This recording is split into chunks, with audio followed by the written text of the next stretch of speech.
नमस्कार, आप हिंदुस्तान देख रहे हैं। मैं हूं आपके साथ ब्रजेश शर्मा और आज हमारे साथ कस्या विधानसभा से बसपा के प्रत्याशी मुकेश्वर मधेसिया और पप्पू मधेसिया हमारे साथ मौजूद हैं। स्वागत है सर। आप बसपा के प्रत्याशी हैं और लगातार कैंपेन कर रहे हैं, कैसे देख रहे हैं चुनाव अभियान?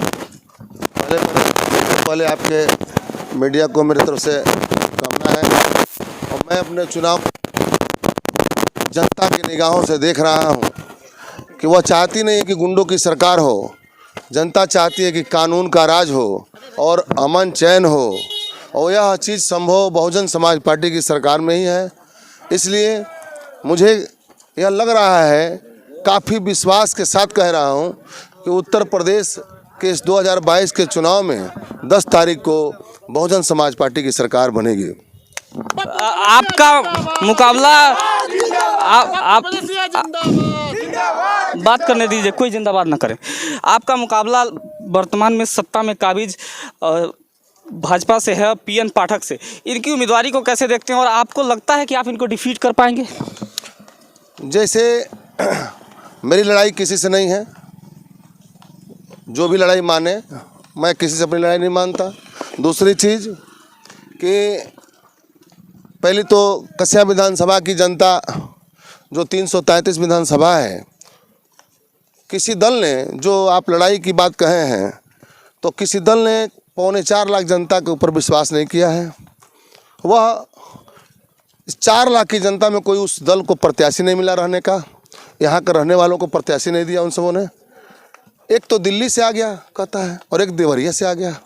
ऐसे में कस्या की जनता अपने क्षेत्र के बेटा का चुनाव करेगी और 3 तारीख को पप्पू मधेसिया के पक्ष में मतदान करेगी चुनाव चिन्ह हाथी पर।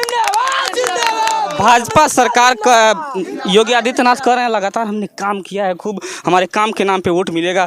उसके बाद बहन जी के नाम पे कैसे आप देखेंगे वोट मिलेगा? लगातार योगी जी भारतीय जनता पार्टी में बहुत बड़ा काम हुआ है, बेरोजगारों का अंबार बढ़ गया है। यही एक विकास का नारा था उनका, जो उन्होंने कहा कि 2 करोड़ नौजवानों को रोजगार देंगे। हर समाज का बेटा पढ़ लिख करके बेकार है, ऐसे में बेरोजगारी का अंबार है। और मैं मानता हूं कि इस जो इनकी तानाशाही है इस सरकार की, वह बहुजन समाज पार्टी 10 मार्च को भारी बहुमत से आकर के समाप्त कर देगी और बड़े पैमाने पर स्वरोजगार उपलब्ध कराएगी। बड़े पैमाने पर वह विकास का एक जो है रूपरेखा देगी और लगेगा जिस तरह से सही रूप में गरीबों के लिए काम अंगुली रखने की बात कही जाए, तो हिंदुस्तान की आज़ादी के 75 साल के अंदर जब बहन जी 2007 में मिनिस्टर बनी थी, मुख्यमंत्री, तो बहन जी ने गरीबों के नाम पर उत्तर प्रदेश के शहरी निकायों में 630 शहरी निकायों में गरीबों के लिए आवास, पानी और बिजली मुफ्त उपलब्ध कराया था। जो लोग यह कहते हैं कि मैं 1 लाख 2 लाख का आवास दे दिया, उससे बड़ा काम जमीन और मकान, पानी और बिजली मुफ्त में देने का काम बहुजन समाज पार्टी ने किया। गरीबों की बेटियों को, जिस समाज की बेटी थी, उस समाज को पढ़ने के लिए जब वो बेटी पास होती थी 25,000 रुपये दिया। जब उस बेटी की शादी होती थी तो बहन जी के द्वारा फिर उसको 25,000 मिलता था, साइकिल मिलता था। यह सामाजिक जो बहुजन समाज पार्टी की तरफ से जो उसका उत्थान है, जो सहयोग है, यह किसी सरकार ने नहीं किया। और बहन जी ने बड़े पैमाने पर जो है बैकलॉग जो है हटा करके बैकलॉग की भर्ती किया।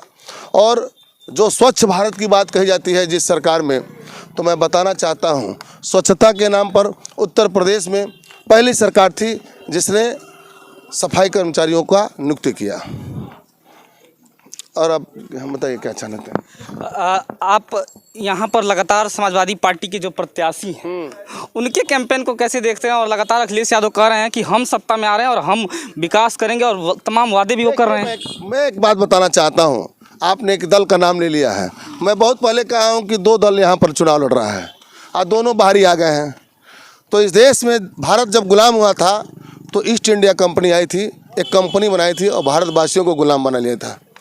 मैं बताना चाहता हूं इन दलों को कि इस उत्तर प्रदेश की धरती में 333 विधानसभा जो है, यहाँ की जनता इन बाहरी गुलामियों की जो गुलाम बनाना चाहते हैं, इनकी गुलामी स्वीकार नहीं करेगी और कसिया को आज़ाद करेगी और अपने क्षेत्र के बेटा का जो है 3 तारीख को मतदान करके सदन में भेजने का काम करेगी। आप चुनाव लड़ रहे हैं, आपका एजेंडा और मुद्दा क्या है आपके क्षेत्र के लिए, विकास के लिए?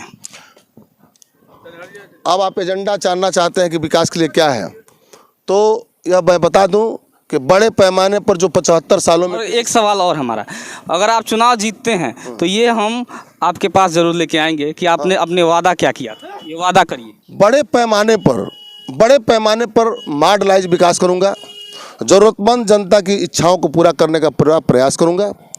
मैंने घोषणा किया है कि कसिया की धरती 333 से अगर चुनाव जनता आशीर्वाद देकर के सदन में भेजती है तो लगभग हज़ारों नौजवान जो बेरोजगार भटक रहे हैं उनको रोजगार उपलब्ध कराने का एक संकल्प है मेरे जीवन का, कि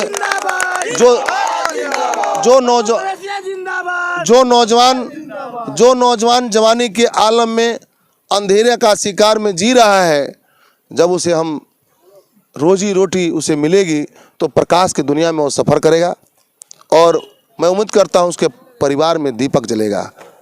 मैं जो है चाहता हूँ कि हर परिवार में खुशी की एक जो है दीपक जले, ये मेरे जीवन का एक लक्ष्य है।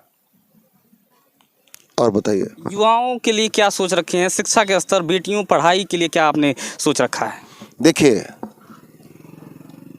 शिक्षा के नाम पर मैं बताना चाहता हूँ कि आपने तमाम सरकारों को देखा है, अब बहुजन समाज पार्टी की सरकार को भी लोगों ने देखा है।